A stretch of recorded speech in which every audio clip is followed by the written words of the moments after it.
good morning to all of you. In our last session, we have done the mechanism of urine formation and we have learned about the tubular reabsorption.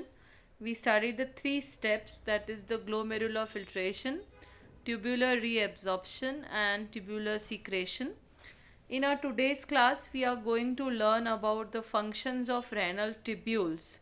That is how the PCT, Henle loop, and DCT, that is proximal convoluted tubule and distal convoluted tubule and Henle loop, are involved in reabsorption and secretion part.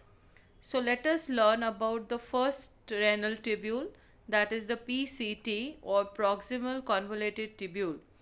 The proximal convoluted tubule is basically lined by simple cuboidal brush border epithelium.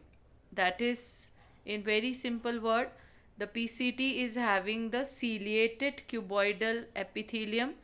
The cilia are basically present to increase the surface area so that the better reabsorption can occur.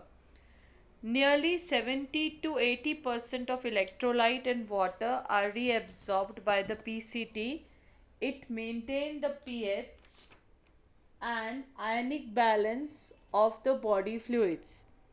Glucose, amino acids, protein, vitamins, urea, uric acid, sodium ion, potassium ion, bicarbonate ion, water. These are all reabsorbed back from the proximal convoluted tubule by the blood capillaries that are surrounding the PCT. The ions like H plus, K plus, and ammonium ion are secreted into the filtrate and it absorbs the bicarbonate ion from it. The diagram which is shown here, you can clearly see it is clearly representing that at the level of PCT what things are secreted in. The secretion is basically shown by the arrow which is pointing towards the inward direction, and reabsorption is shown by the arrow which is showing towards the outward direction. Okay, children? So the next important part is the Henle loop, which is the U-shaped loop, and it is the part where reabsorption is minimum, but this part play a very important role in maintaining the high osmolarity of medullary interstitial fluid. I have already mentioned you in the beginning that the kidney is basically divided into two parts, that is the cortex and the medulla. The cortex part is having, the outer part is the cortex, inner part is the medulla, and I told you that the Bowman's capsule, the PCT and the DCT are present in the cortex part, whereas the Henle loop is present in the medulla region. Okay, this was already explained in the part when we discussed the nephron, structure of nephron.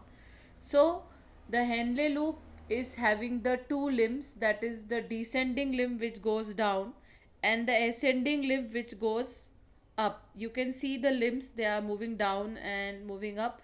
Now for the descending limb, you can see that it is permeable to water and impermeable to electrolytes. So whatever filtrate moves from the Henle loop, it becomes concentrated as it moves down, because पानी बाहर निकलता है, जब भी किसी चीज़ से पानी बाहर निकलता है तो वो चीज़ कॉन्सेंट्रेट हो जाती है, right. Ascending limb, you see the ascending limb, the limb which is moving up, it is impermeable to water but permeable to electrolyte. See Na plus, K plus, Cl minus, ये सब बाहर निकल रहा है. So here in this limb the filtrate is going to become concentrated. So this is the descending limb where the filtrate is getting concentrated, and in the ascending limb the filtrate is becoming the dilute one because the electrolytes are moving out. दोनों बिल्कुल opposite way में work कर रही हैं.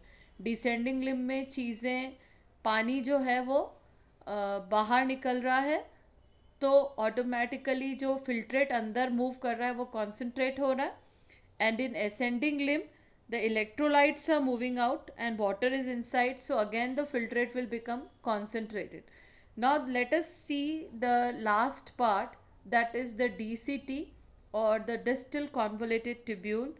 In this part, the reabsorption of sodium ion, water occur along with the bicarbonate ion, and the selective secretion of H plus, K plus and ammonium ion occur to maintain the pH and sodium potassium balance in the body, right?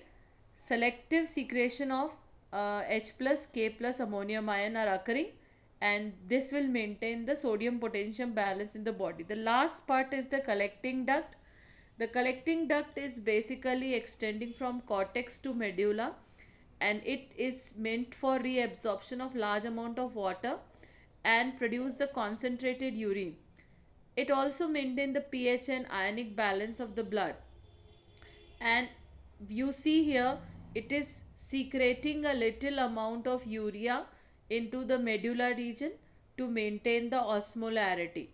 So here in the figure, the small blocks are printed with every part of the nephron, and they are clearly depicting you that what is getting into the filtrate and what is moving out of the filtrate. So whatever is in the outward direction is reabsorbed, and whatever is going in the inward direction is the secretion. Now this is the tabular representation of the things that we have learned just now, and this is the figure that is represented in your NCERT. So these are all the functions of the tubules which are involved basically in the reabsorption and the secretion while formation of urine. This is the completely new heading. Go through it, and if you find any difficulty, you can call.